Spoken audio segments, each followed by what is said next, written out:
Hello दोस्तों, तो बहुत सारे जो बच्चे स्टूडेंट्स जो थे कमेंट कर रहे थे कमेंट सेक्शन में कि जो मेडिकल फार्मासिस्ट जो थे उनका जो एग्ज़ाम अभी हो चुका है। तो बहुत सारे बच्चों ने जो फॉर्म लगाया है वेटनरी फार्मासिस्ट के लिए, तो वो पूछ रहे थे कि जो सिलेबस है वो क्या रहने वाला है। तो सिलेबस तो अभी ऑफिशियली आया नहीं है, मगर हम एक हिंट के तौर पे एक सिलेबस लेके चल रहे हैं कि आखिर जो है सिलेबस क्या हो सकता है। तो पहले भी एक जो थी हमें 10th बेसिस मैट्रिक बेसिस पे एक पोस्ट देखने को मिली थी, हेल्थ एंड एजुकेशन जो रिगार्ड डिपार्टमेंट के रिगार्डिंग जो पोस्टें निकली थी, जिसमें मेडिकल असिस्टेंट की पोस्टें थी, लैब असिस्टेंट की पोस्टें थी। तो उसमें ही एक पोस्ट जो थी वो मैट्रिक लेवल की थी, 10th लेवल की थी। तो जिसका सिलेबस जो था वो इस प्रकार था, जैसे कि बेसिक मैथमेटिक था, बेसिक रीजनिंग था, उसमें बेसिक इंग्लिश था और जनरल अवेयरनेस एंड साइंस थी। तो ये सब जो थे उसमें टॉपिक दिए हुए थे। तो जो हमारी वेटनरी फार्मासिस्ट की जो पोस्ट है ये भी 10th बेसिस की है, 10th बेस पे ही है। तो इसके लिए भी कुछ सिलेबस इसी टाइप का होने वाला है, क्योंकि इसमें कोई डिप्लोमा कोर्स की नेसेसिटी नहीं है। आपको कोई डिप्लोमा कोर्स नहीं चाहिए इसमें अप्लाई करने के लिए, और ना ही कोई स्पेशल कोई आपके पास डिग्री होनी चाहिए। तो आपका सिलेबस जो रहने वाला है वो जनरल ही रहेगा। तो इसमें भी जो सिलेबस आएगा वो जनरल ही होगा। उसमें कोई स्पेसिफिकली नहीं आएगा, जैसे मेडिकल असिस्टेंट में आया था आपका, जो नर्सिंग के रिलेटेड आया था, फार्मा से रिलेटेड आया था। क्योंकि उसमें आपके पास एक डिप्लोमा कोर्स था, जिसकी वजह से आपको उस डिप्लोमा कोर्स में जो आपने स्टडी किया है उसके रिलेटेड जो सिलेबस दिया गया था। मगर अगर फार्मासिस्ट की बात की जाए, वेटनरी फार्मासिस्ट की बात की जाए, तो इसमें आपको कोई भी डिप्लोमा नहीं चाहिए, आपने कोई भी डिप्लोमा नहीं कर रखा है। तो उसकी वजह से जो है आपको जो है सिलेबस आएगा वो एक बेसिक सिलेबस होगा, जो आपने 10th तक स्टडी किया है। यानी कि 10वीं तक जो भी आपने स्टडी किया है वही आपको सिलेबस उसमें देखने को मिलेगा। तो इसमें आपका मैथमेटिक्स आ जाएगा, साइंस आ जाएगी, रीजनिंग आ जाएगी। तो इस टाइप से आपका सिलेबस जो है वो बनाया जाएगा। तो पहले एक नज़र डाल लेते हैं। तो सबसे पहले देखेंगे मैथमेटिक्स में आपको परसेंटेज देखने को मिलेगा। जैसे फोर्थ क्लास के सिलेबस था, फोर्थ क्लास का एग्ज़ाम जिन जिन बच्चों ने दिया होगा उनको याद होगा, पता होगा कि उसके सिलेबस में क्या आया था। तो उनके सिलेबस में सबसे पहले हमें परसेंटेज देखने को मिला था, परसेंटेज के रिलेटेड क्वेश्चंस थे। फिर एवरेज के रिलेटेड क्वेश्चन थे। तो ये एवरेज एक मैथमेटिक का ही टॉपिक है, जिसमें हम एवरेज निकालते हैं कुछ आइडेंटिटीज़ की।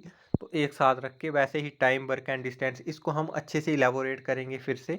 तो रेशो प्रोपोर्शन भी देखने को मिलेगा, प्रॉब्लम ऑफ एजेस देखने को मिलेगा, प्रोबेबिलिटी देखने को मिलेगा, एलसीएम और एचसीएफ देखने को मिलेगा, मेंसुरेशन देखने को मिलेगा। तो मेंसुरेशन में हम अलग अलग शेप्स होगी, जैसे ट्राइंगल हो गया, रेक्टेंगल हो गया। तो इन टाइप्स की जो शेप्स होती हैं इनका जो है वो निकालेंगे, एरियाज निकालेंगे, पेरीमीटर निकालेंगे और वॉल्यूम निकालने का भी काम करते हैं।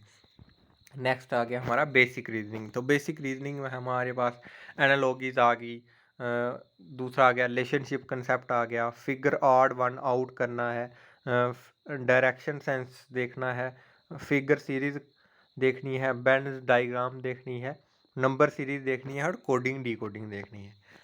तो आर्टिकल्स देखनी है, सिनोनिम्स देखनी है इंग्लिश में अगर बात की जाए, एंटोमेंट्स देखने हैं, तो प्रेपोजिशन देखनी है, वर्ब देखनी है, रीडिंग कंप्रीहेंशन देखनी है, डिटर्मिनेंट्स देखने हैं, स्पेलिंग देखनी है, सेंटेंस देखने हैं। जनरल अवेयरनेस में हमें देखने हैं करंट अफेयर्स, करंट इवेंट जो भी होंगे, स्पोर्ट्स देखना है, इंडियन कल्चर देखना है, इंडियन हिस्ट्री देखनी है, तो इंडियन जियोग्राफी देखनी है। उसके बाद हमें कैपिटल्स देखनी है, स्टेट्स देखनी है, जनरल साइंस भी देखने को मिलेगा, हेल्थ हाइजीन एंड सैनिटाइजेशन।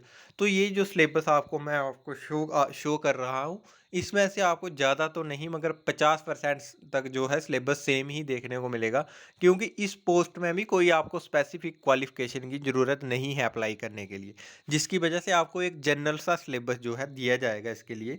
तो जनरल सिलेबस में आपका मैथमेटिक्स आ जाता है, साइंस आ जाता है, जनरल अवेयरनेस आ जाता है, रीजनिंग आ जाती है।